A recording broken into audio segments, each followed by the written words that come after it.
Namaste. Uh, Namaste to everyone around the world, all the wonderful people who are watching all of these videos and interesting discussions that we have been having for the past few weeks. Continuing that same series, we have today with us a very eminent personality because right now we are going through this healthcare crisis. We have been trying to get a word with as many different healthcare professionals as possible from all different spheres of the healthcare fraternity. Because personally we believe there is no alternative medicine, there is medicine and there is no medicine. So all the different sciences, wonderful healers out there in the world, we are trying to connect. And today we have the privilege of having with us Dr. Saraswati Hegde ji, who is herself an MA MPhil in Sanskrit first, and then she went on to get a PhD in pranic healing.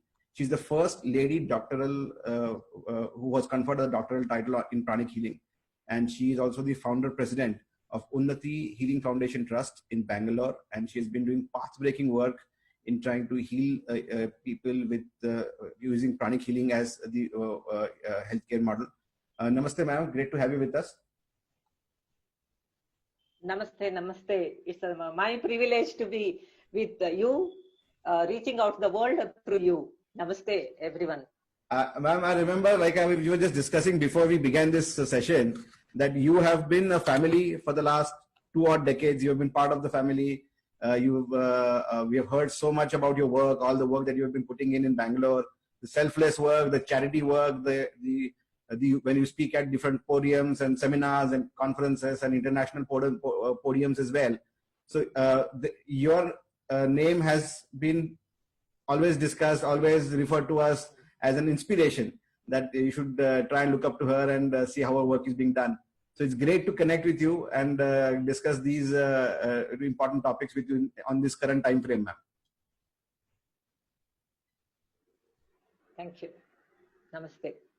So I will begin by asking you of the obvious question, ma'am, because right now I think both of us are in a lockdown situation. You are stuck at Bangalore. I'm stuck here in Akkalkot. And we have been witnessing this phenomenon unfold around us for the last 3 odd months now. 100 odd days have passed since most of the country has been under lockdown. And a lot has been discussed, a lot has been said. But I would like to have your perspective on this current healthcare scenario and how do you interpret this whole situation now? Okay, basically our tradition has taught us change is inevitable. Nothing is going to stagnate. When change is inevitable, we don't know in what form it comes. What are the ways it comes? Now it has come in the form of health crisis.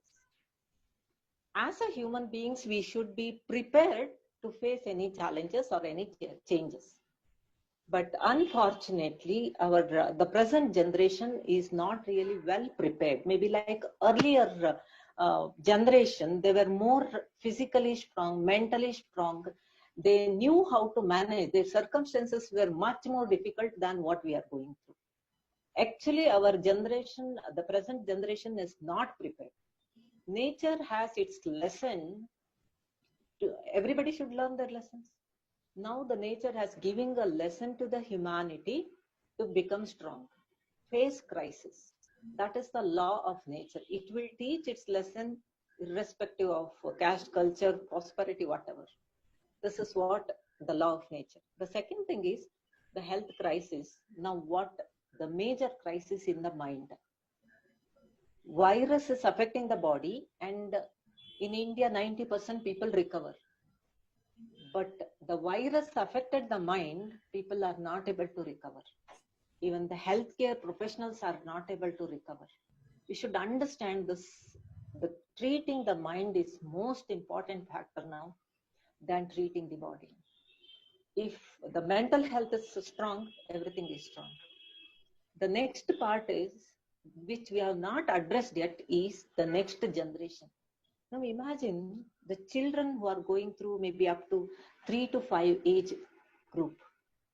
Next 1 year, what kind of mental development they will have, what kind of their opinion, feeling towards other fellow being.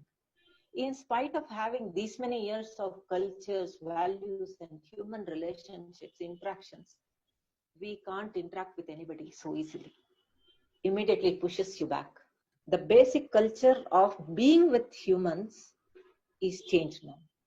Be away from the human beings.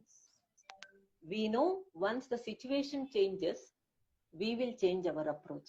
But the strong impact of this on the next generation, the forthcoming generation, we need to understand. According to me, the health crisis is more in the mental world than the physical world. Excellent point, man, that you have raised, because I see in my own home with my young children, and there was a time when they wanted to be with friends. In the initial 1 month, they were very upset that they can't go to school, they can't go to friends. But as the news keeps coming in of infectious rates going up, and they watch online maybe, or on the TV, I don't know. But now they're afraid to even go to school. They say, please don't send us to school, because I don't want to get infected and die. And that's what a 5-year-old child told me. And that's what I'm sure many parents around the world are right now facing with the children, not sure whether they should go back to school or not. And that's a big impact on the young minds. And like you very well pointed that out. One more point that I would like you to help us understand is that not only is the mental conditioning of a child becoming that, but even adults are now reacting to it in a very adverse way, because I see the fear psychosis grow at such a huge level that many people are not able to cope with just staying in house as well. They feel that the crisis is so much, as if it is going to walk into the front door and then take charge of you or whatever. So that fear psychosis is growing also in adults, ma'am. Exactly. The fear, we have never seen these kinds of fear earlier. Even the last year, the flood fear was not so much. Even though people were there, we went and interacted with them. That fear was not so much. As you rightly said, let us start with the health community first. Healthcare professionals, any given situation, they were the people front line, and they used to fight against the disease. They always used to feel, I am here to treat. Their immunity is like a very strong while treating. This time, first time ever, we have seen the healthcare professionals are affected. The willingness to treat is shaken, irrespective of whatever the practice they are into. People are, you see that. Yeah. One doctor also mentioning about, when we see the military, that our protective force in any country, they're not scared of death. They're trained to face the death. But the healthcare professionals are trained to treat the patients, not to face the death. That is affected. You can understand when the doctors are affected, they are these healthcare professionals who are providing the help is affected. You can imagine the society. Look at the adults, maybe senior citizens. What kind of fear psychosis they must be going through. It is like they don't know what to do. Nobody is there to console them, guide them, help them. It doesn't mean that all 60 plus age who gets infected will die. It is nothing like that. We have seen a 98-old person came out with the COVID with the mental strength. They may be having much more immunity than the young people. The earning member of the family having so much of fear, when will I lose my salary or job or income? The fear of earning money. And whoever comes to their house, they feel that somebody, as if virus has come in that form. They can't sleep, they can't eat food, they can't talk to each other. If one thing goes here and there, they will burst out. So actually, we all need to become aware. This is nothing like that. To address this fear, I'll give you a few examples. In Karnataka, every month, 1,000 people die due to this TB. Every month. Are we scared of disease of TB? No. Lakhs of people die due to road accidents. Have we ever thought of not planning to buy a vehicle, or have we stopped traveling? We are not. Birth and death is natural, but maybe due to media or some other source, it is so much heightened, and this much of fear is not required. People can take care of themselves with basic precautions. Actually, it is easy to handle. Only distance, keep yourself away. That's all, basic things. Yeah. It is not through mosquitoes. It is not through air. Yeah. Not yet. It is not through water. It won't just come like that. Yes. It is very, very basic. The simple thing, if it goes in, life changes. Thus, as you rightly said, we need to really treat that fear. One wonderful point that you also raised is the other end of the spectrum of the age, because the children are afraid that they would get infected, but the elderly are the ones who have been hearing all the mortality rates go up. It's that only the elderly 65 plus people are succumbing to the disease. So both ends of the spectrum of a human life are right now in crisis, I think, and the middle ones are the ones who are unsure. So I think human life overall is in a crisis mode. I'll just share 2-3 thoughts, the interactive thoughts. A policeman says, and standing in the medical shop, and this is overheard, okay, by some of my friends shared this. I don't know, am I going to see after 3 months whether I am going to exist or not? Can you imagine that fear? It should not come to anybody. It should never come to anybody. Whatever it is, I should be able to survive. Swami Vivekananda says, fear is death, courage is strength, strength is life, Correct. Fear is death. Correct. So we should not die every day. We should have that courage and live life. Life is to face, life is to lead, because our body will fight against the disease. Correct. That's the basic immunity we all of us have. Absolutely. Mentally also we should develop. Absolutely. I think that the feeling of losing something as vital as life itself is a kind of a fear that you can't live with for too long. It's not as if, losing a job or, failing at some exam is one thing, but the sheer everyday fear of not being able to survive by the evening is going to take a severe toll on the human psychology and at large in the society, because it's not for that one particular policeman itself.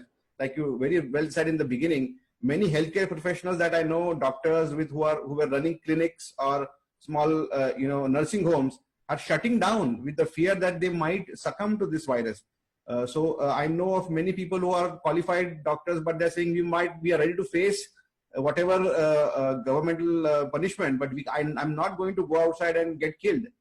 So that I think is something that it was always there with other issues also. You could have been afraid of road accidents. You could have been afraid of, getting infected by hepatitis or tuberculosis, so many other pathogens.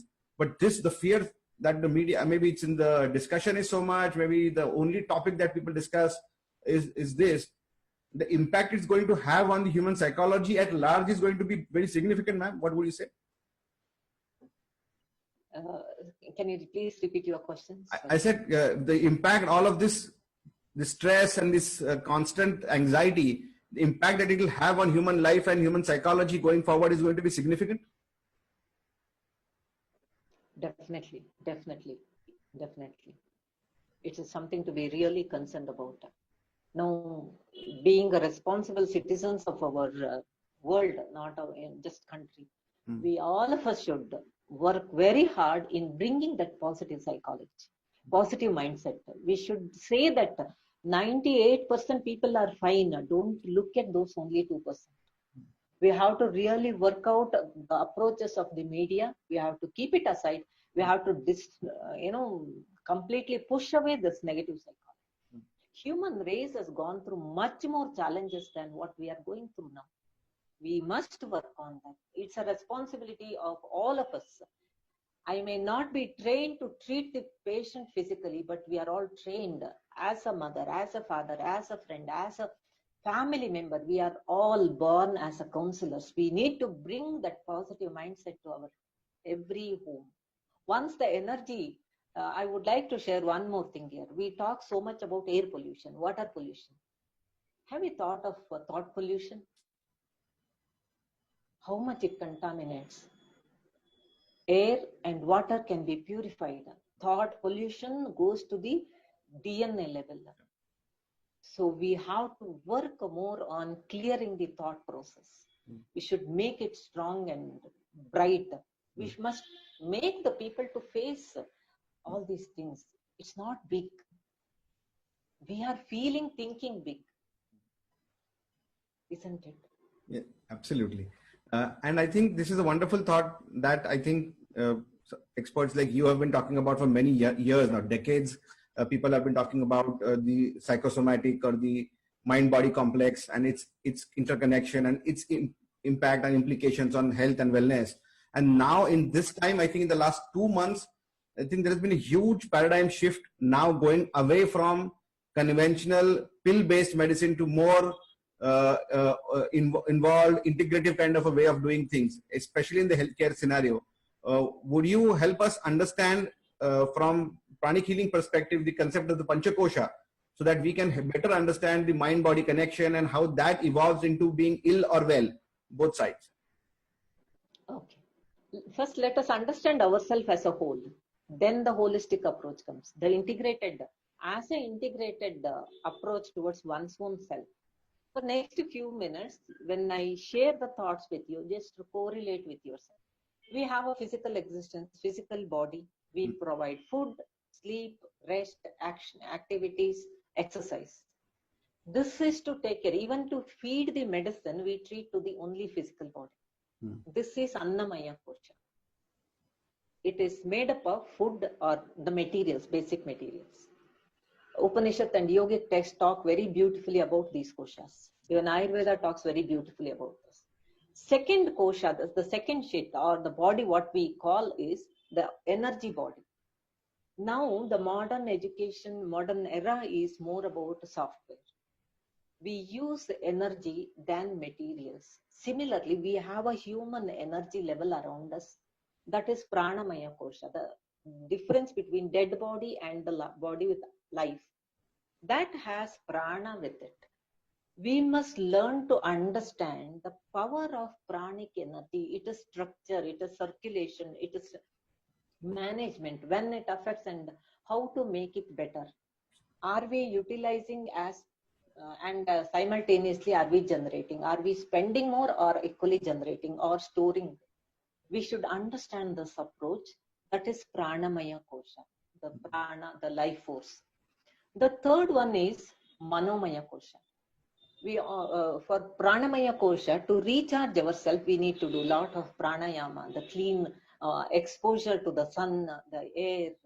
So it generates a lot of energy to us.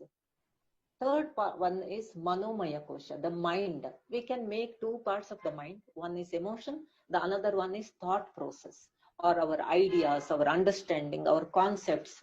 These can be considered as thoughts, and feelings, whatever, anger, love, care, hatred, fear, all these are emotions. It has two parts. These emotional body, emotional kosha, this is part of the mental body, which needs the love, the care. Every day, as we feed food to our body, we need to feed love, caringness, kindness. Giving and receiving should be done through our emotions. Now, this emotional body is more affected due to COVID. People are not able to give or receive love or care. It is only fear exchange. For this emotional body, a strong, simple solution is every day, whoever is with you, just touch their hand, hold their hand, express your love, maybe play a simple bhajan and dance. The love comes out. You are feeding your emotional body and the fighting ability increases. That is emotions. The need for emotional body is love.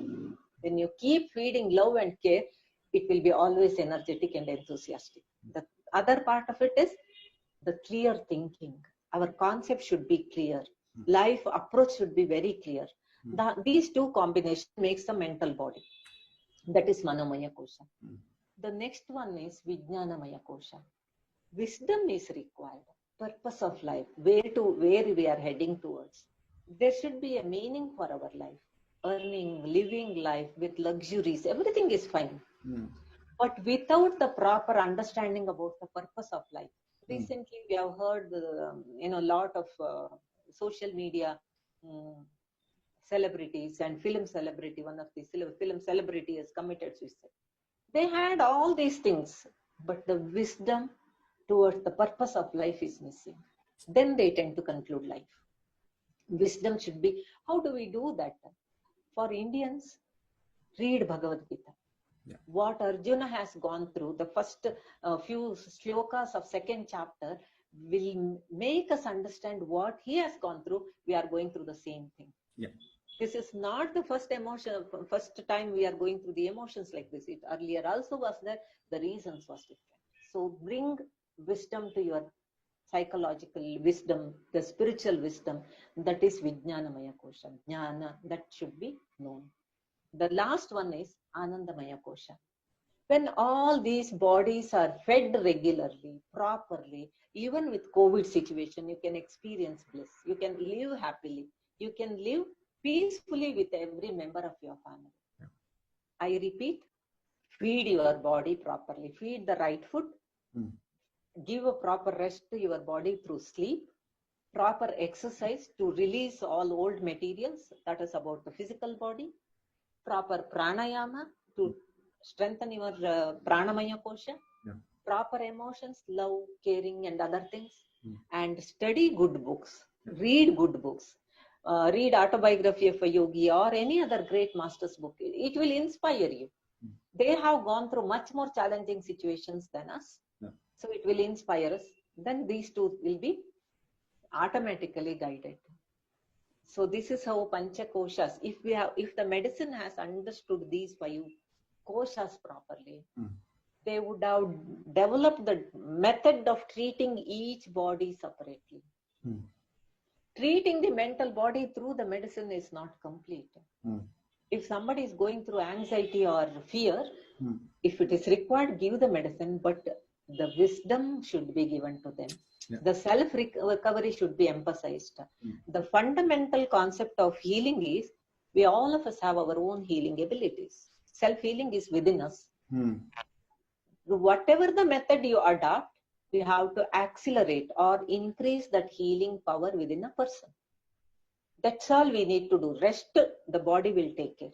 It has its own beautiful mechanism. Isn't it? Very nice, very nice. And ma'am, but this is a concept that probably in the yogic Vedic traditions we understand.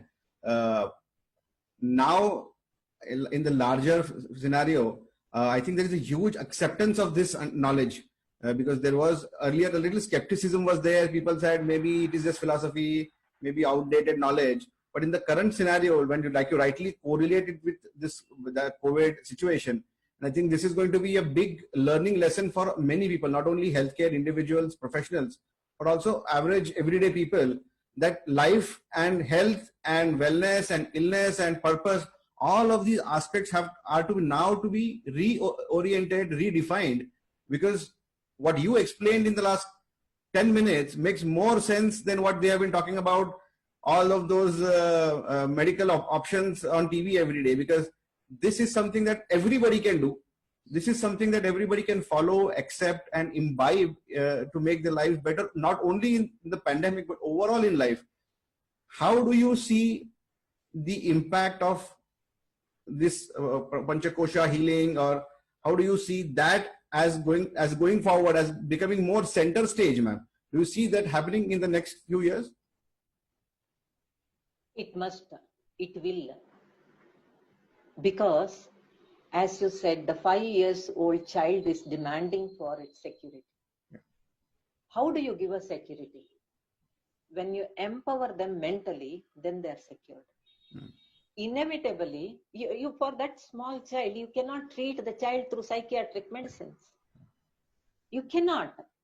And people, all these signs exist.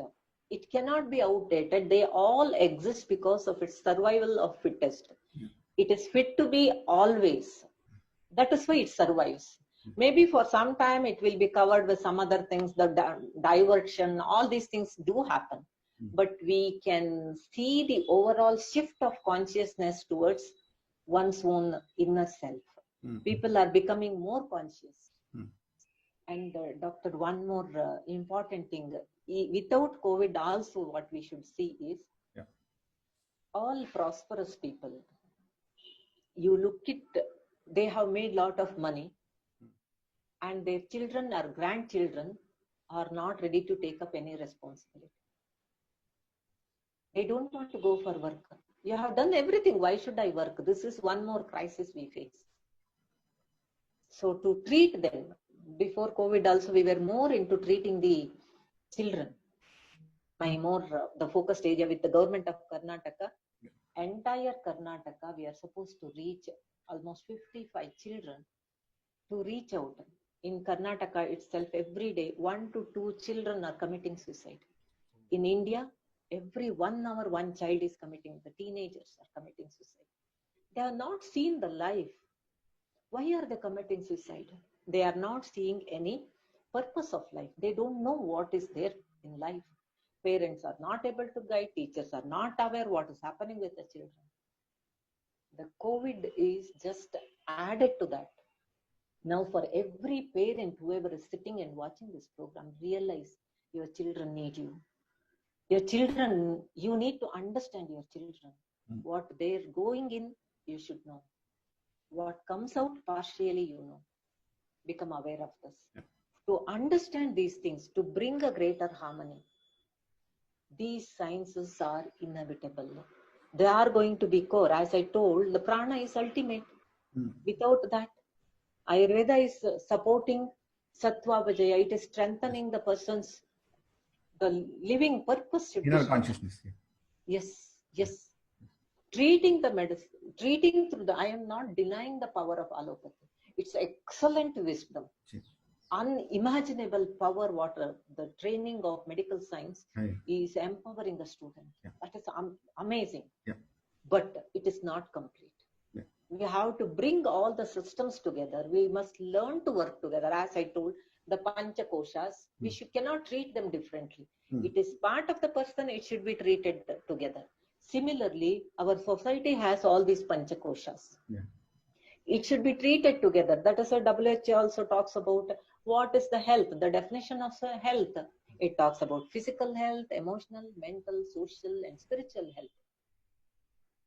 So, as you asked, inevitably it has to come. As I pursue, maybe later, after the COVID, people, when they come back to work, they will demand for a relaxation center. The empowering center. We need holistic. Only medicine cannot help. I'm feeling so stressed. I need someone to help me. Now, with our Prime Minister's effort, yoga has more accepted worldwide. And the essence of yoga should come into the life. Now, yoga is just more a physical exercise people are pursuing. The yoga is more a skill. Yoga karma su kaushalam. The skill, how do you develop it without your proper intuition, without your whole being, without the connectivity of the soul? From where will you download the divine power? The life what we are living is lived by our ancestors, the great masters. We owe so much to them, but in the name of pride and ego, we have forgotten them. Very nice, ma'am. One more thing that I was fascinated when you've been speaking is that all the ideas that you talked about, I mean, I myself am an Ayurvedic professional, so I would concur with what you're saying. But even if I would not being from this background, I would still like the idea that you are giving me charge of my own health. You are saying that you don't need an external expert to tell you everything. These are basic things that you can do and take care of your own health, no matter it's a pandemic or a lifestyle disorder. You can still take care of all of these. Not only that, but you can shape your life in a bigger, better way going forward. So this concept of self-healing is also now becoming very important, because that was something that was never discussed, because healthcare was always driven by healthcare professionals and the pills and the prescriptions and all of that. But what you are talking about and what an integrative approach to medicine is now getting evolved over, because I've been discussing with many experts from around the world as well. And more they now talk about self-healing. They say we don't have to keep healing somebody, we have to teach them how to heal themselves. How would you see that? How can you explain that as a phenomenon? If we look at it, the chemical factory, the pharmaceutical companies inside, either to create a disease or create health, it has to decide. The chemical changes should happen within. Whatever the supplement you give, again, it should be used with the help of the inner chemicals.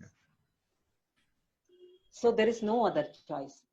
what are the possible ways we can use? Self-healing is within us. Even the medicine is given. That is what we discussed earlier, the dead body and the healthy body, or the body with life. When the medicine is given, body should utilize. When the energy level, the power of that energy is higher, their ability to utilize that medicine will be much higher. If the person is having a lesser energy or lower side of the energy level, their ability to utilize that support will be less. So self-healing is inevitable. That's the internal process. Already we have it. Yeah. External support to enhance within is important. Example, we are trained to, maybe when we were like animals, we were not knowing that the body should be cleansed every day. Even so many countries, that concept is not there yet. Taking a bath every day is very important to clean ourselves. Have you ever thought of cleaning our mind every day? So how do we clean? स्नान शरीर के लिए, ध्यान मन के लिए. It is equally important. We have to clean our body to maintain good health. We have to clean our mind to maintain good mind, healthy mind. Self-healing comes there. It's a combination of Ashtanga Yoga. Ashtanga Yoga is for the total self-healing process. If you really understand, look at it. Patanjali Maharshi, he gave so beautifully. The first shloka of prayer itself is so beautiful. The purpose of life is well explained, isn't it? So self-healing through physically taking care of ourselves. If we maybe look at 50 years back, the dependency was more on self-healing. I come from a very, very interior part of Karnataka, where when I'm born and brought up, I have never seen the doctors around us. One RMP doctor used to come. He used to carry a small kit with him, and the whole nursing home was within that. So the health care was more on self. It was not hospital oriented. On a lighter side, if the see, when I was I have visited 2008. I had an interaction at medical doctors at the US. When we were discussing with the community, one of the doctor very well said. He mentioned, we have tried all chemicals. We know the end of the chemical effort. Now we are looking at the Eastern countries to come forward to provide alternative support. This was way back in 2008. Still, it comes to my mind. People may not be verbalizing it, but the expectation of the whole world is on Indian tradition. When I share this thought with the young children, I tell them, don't try to become some other country person. Don't try to become an Englishman. Become an Indian man. Your genes are ready to understand the values and the culture of Indian medicine, the whole life, the holistic life. Give it to the world. You live your life holistically. You become a role model. You become a nursing home. By looking at you, so many people will be healed. That is what Bhagavad Gita says, Yadyad acharati shreshtaha. That is what is given to us. Live your life healthy. Last time when we discussed about this, people are aware that by smoking they get cancer, but they are not worried about it. But the fear factor is different. If Indian children are trained to learn their values, they learn their culture, the scriptures, they will be excellent role models for the world. The world is looking from them.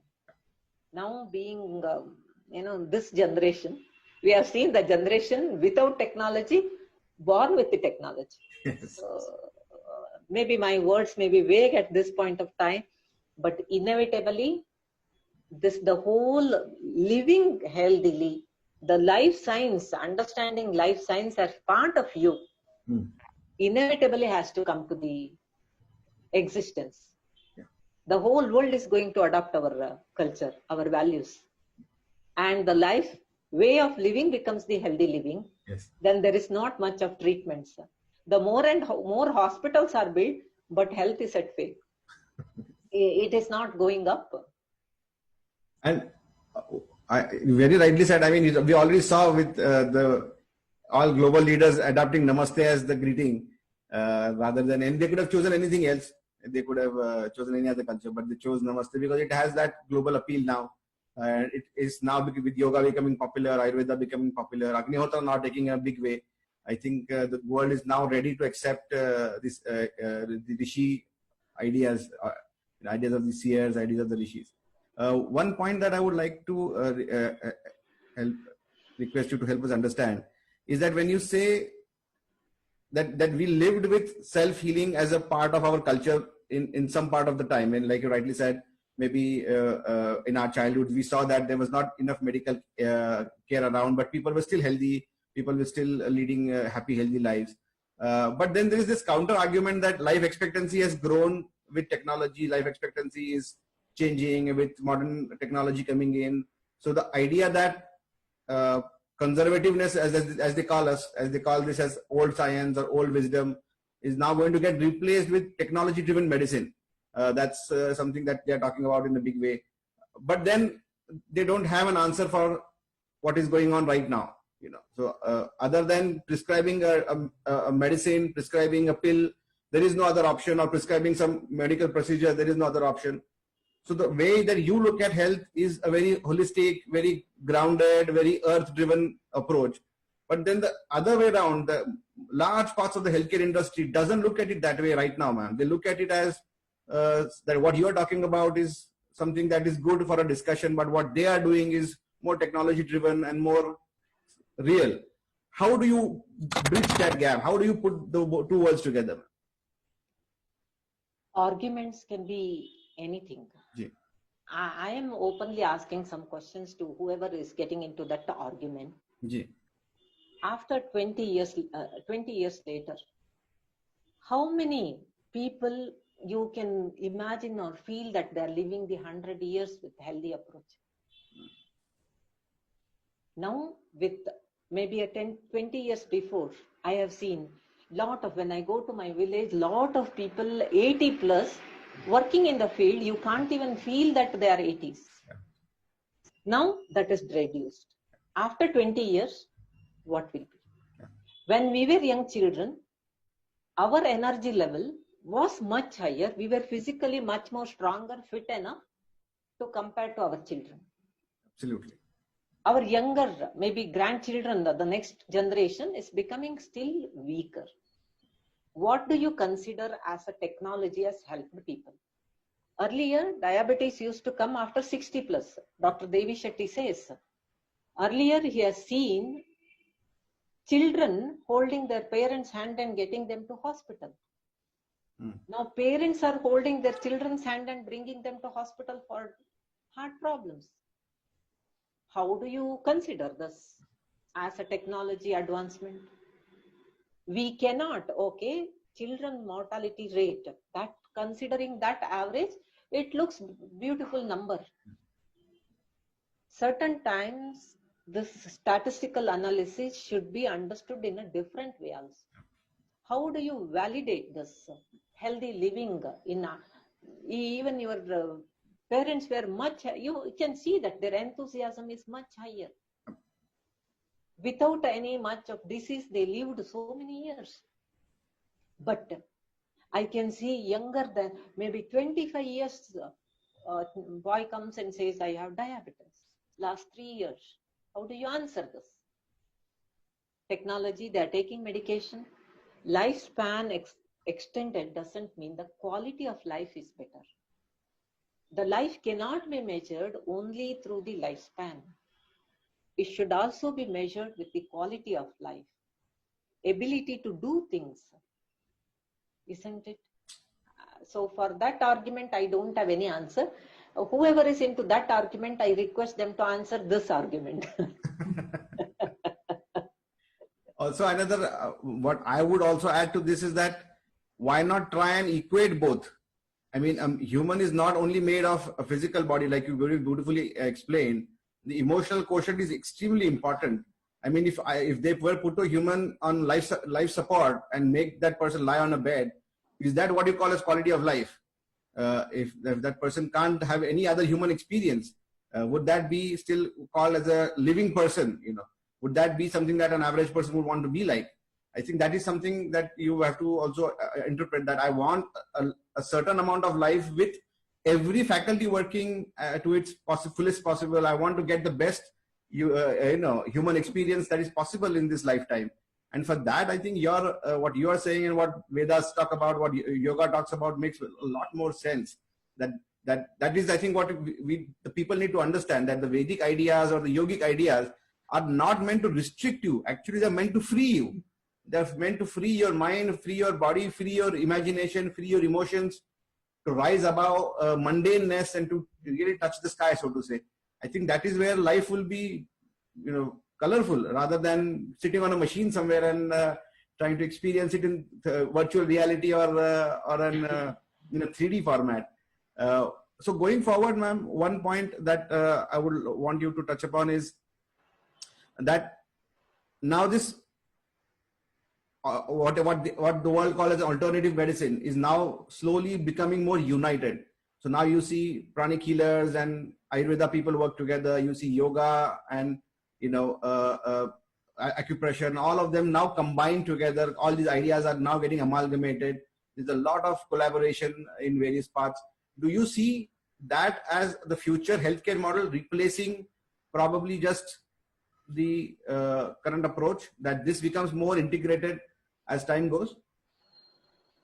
Okay, before proceeding this answer, you mentioned about Vedas. Yeah. The vision of Vedas, sthiraihi angaihi tustvagum sastanubihi vyashema devahitam yadayuhu.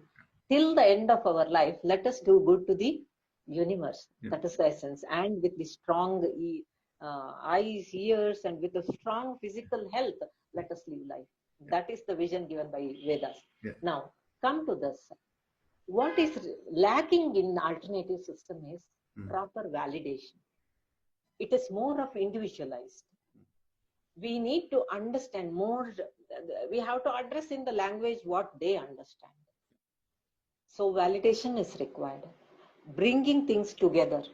Taking responsibility. When we take up the responsibility of as an alternative system, we should take up the responsibility and handle things properly.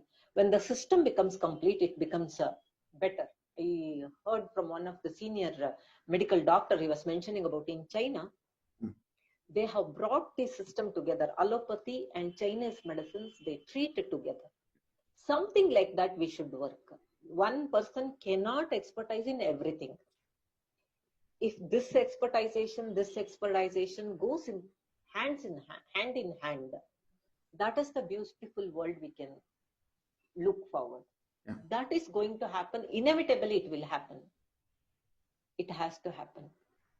So later, Ayurveda,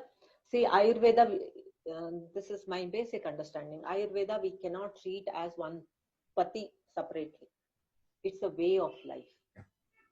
Yoga is way of life. Healing is way of life. Medicine is the only one comes as intervention.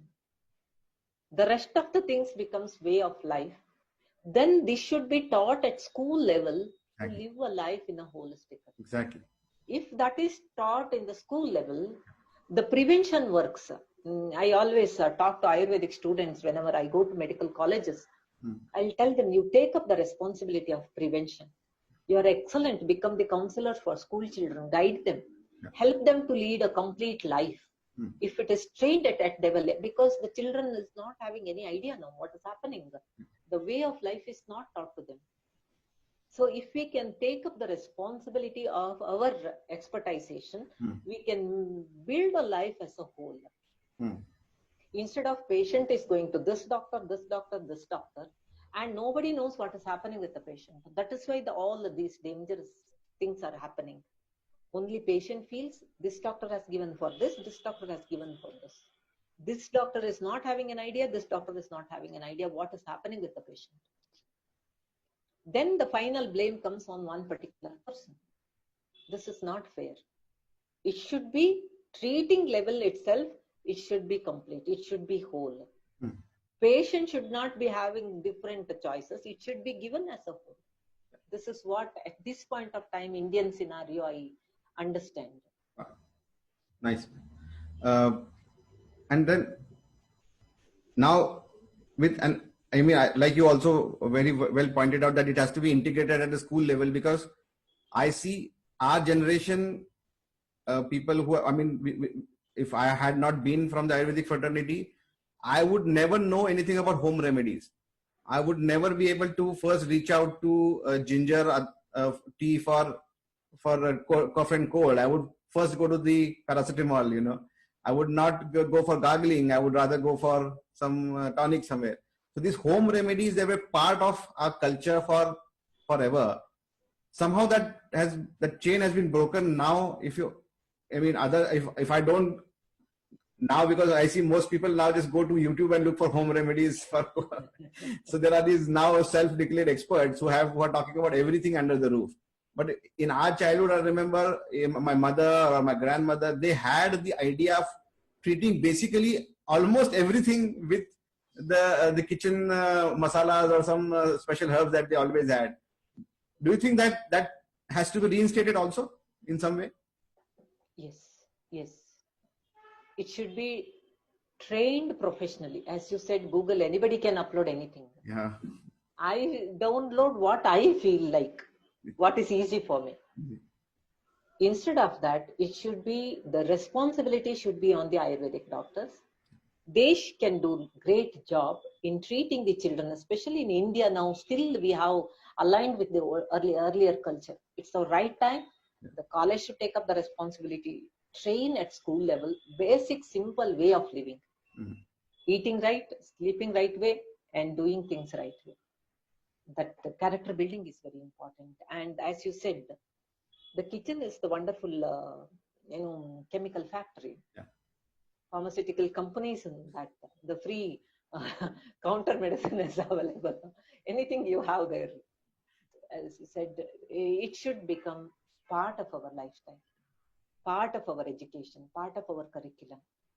The major, now since I'm working with Rajiv Gandhi University of Health Sciences, visiting different streams of colleges, what I see, the bringing together, this stream is completely different, this stream is completely different. Instead of that, if it is brought together, we can do a great job. Allopathic students can become aware of the method of treatment in Ayurveda. Of course, Ayurveda people are more aware of how the allopathy treats. The other way also it should be done. Then the integrated approach is possible. Nowadays, I have seen lot of allopathic doctors recommend Ayurveda, especially orthopedicians. They talk about maybe you can try something alternative in other streams. They're becoming aware. It basically needs the human touch rather than professional ego. We should drop that. When we become human beings, everything is possible. We should become aware of the purpose of Vijnanamaya Kosha. So I was saying, ma'am, going forward, because you work with pranic healing, also you are an Agnihotra practitioner. How do you see that evolve? How do you see that blend come going ahead, ma'am? Yeah, basically, if we really look at life, it is like inhaling and exhaling. Releasing is also equally important. The whole body is like that, the mind also. I really prefer Agnihotra for greater purification. Agni is for transformation. It transforms everything and anything. When when we sit in front of Agni every day, it automatically purifies your mind. The message is already in the nature. Knowingly, unknowingly, consciously, superconsciously, whatever the level, the message goes. You are offering something, it is transformed. That offering, the message of offering comes to your heart. So when Agni can transform, whatever I add, when I offer myself, it transforms. My challenges, it transforms. My difficulties, it transforms. Sure. And whatever the fragrance spreads, The same thing, when I add my love, the fragrance spreads. The Agnihotra has a greater meaning in my life. I love to do it. I may not be very regular with my Agnihotra, but I really love to do it quite regular, doing quite often, but sometimes I miss out.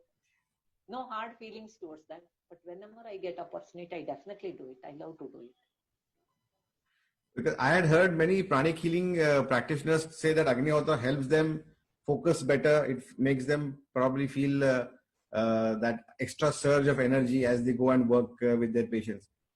Finally, ma'am, I would request you to help us understand that not only coming out of this COVID scenario, but also going out in life. What would be like a parting message to all the people who are watching us right now, who are looking at, who are worried, who are scared, who are unsure what is happening? What would be your message going forward for all of us? Yad bhavam tad bhavati. Whatever is in your mind will manifest. Everything manifests twice. Have clarity. Now, just close your eyes and think of your life. Close your eyes and think. Visualize your family is with full of vigor, health, good health, happiness. Feel that. Repeatedly bring that picture. Feel that. The whole universe is becoming better. Whole earth is becoming better. Whatever the messages you see, transform it into positive frame. Visualize it into positive frame. Feel loving bonding with your family members, your surroundings, with everyone. Whatever is coming to your mind is going to manifest. Bring positive thoughts, positive emotions, positive visualization, positive affirmations, and make the life positive, not the test report positive. Fantastic, ma'am. That you have summed up very well. For a minute, it felt like you are taking us into a guided meditation. So thank you so much for all the wonderful information you have given. I think what most people need in this time is reassurance that everything is going to be fine. And when somebody of your stature, somebody who has worked so much with so many thousands of people says it, that has that much more value. So there are many people who are talking about scary things. We believe that we should get your word out there as well. People who are talking good things, positive things, wonderful things for times to come, greater things, greater elevation for humanity itself. So thank you so much for your wonderful talk and all that precious time you have spent with us. I know you are a very busy person. I know you spend 1 hour talking something. It means a lot of disturbing your schedule. But I'm really, me and all the people are deeply appreciative of this effort that you have taken, and all the power to you for all the work you're doing. And see you here again soon, ma'am. One day we invite you. Hope to see you here again soon someday. Thank you so much. Let me clarify 2 things. Whatever I have shared based on experience. Yeah. Even COVID patients, we have treated with a positive approach. Even the team of doctors have come out of their report came negative later. Third point, I always time for people like you all. Okay. I never consider myself busy because we are doing from the bottom of our heart. It was a wonderful opportunity. Looking forward to revisit again and again. It's a nice feeling here. Thank you. Thank you so much, ma'am. And namaste from all of us. Thank you.